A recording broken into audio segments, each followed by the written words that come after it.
இன்றைக்கி நம்ம கருப்பங்காட்டுக்கு தண்ணி பாசலான்னு வந்தோம். புல் போட்டு இன்னியோட 10 நாள் ஆயிடுச்சு. 2ஆம் தண்ணி பாசலான்னு வந்தோம்.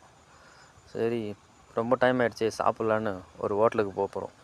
இது எங்கள் ஊரில் இருக்கிற தாத்தா கடை. ஒவ்வொரு ஊர்லேயும் இதுமாதிரி ஒரு கடை இருக்கும். எங்கள் ஊரில் ஒரு தோசை 2 ரூபா தான். 20 ரூபாய்க்கு தோசை சாப்பிட்டாலே போதும் ஒரு ஆள்.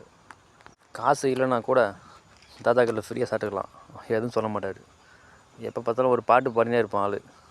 தாத்தாவுக்கு ஒரு 80 வயசு இருக்கும். இந்த வயசுலேயும் அவர் உழைச்சி சாப்பிட்ணுன்னு ஆசைப்படுறாரு. அப்படியே நானும் 2 பார்சல் வாங்கிட்டேன், எனக்கும் எங்கள் வீட்டுக்கும். வீட்டில் பார்த்தா என் பொண்டாட்டி மாதுளம்பழம் உரிச்சிட்டு இருந்தா. அவருக்கும் தோசை கொடுத்துட்டு மறுபடியும் காட்டுக்கு வந்துட்டேங்க. தண்ணி பாயுதா, சரி ஒரு வழியாக சாப்பிட்டு முடிச்சிடலாம், ஏன்னா அப்புறம் சாப்பாடு டைம் ஆகிடும். அதுட்டு சாப்பிட கிளம்பியாச்சு. இன்றைக்கின்னு பார்த்து மழை வர மாதிரியே இருக்குதுங்க. தண்ணி வேறு பாய்ச்சிட்டோம். சரி அப்படியே சாப்பிட உட்காந்துடலான்னு சாப்பிட்டோங்க. ஆனால் காரம் பயங்கரமான காரம். இருக்கிற செடியில் மிளகா பூரா அறுத்து போட்டுருவார் 2 கால். செம்ம காரம். அந்த ஹோட்டலில் ஸ்பெஷலே அந்த காரம் தான்.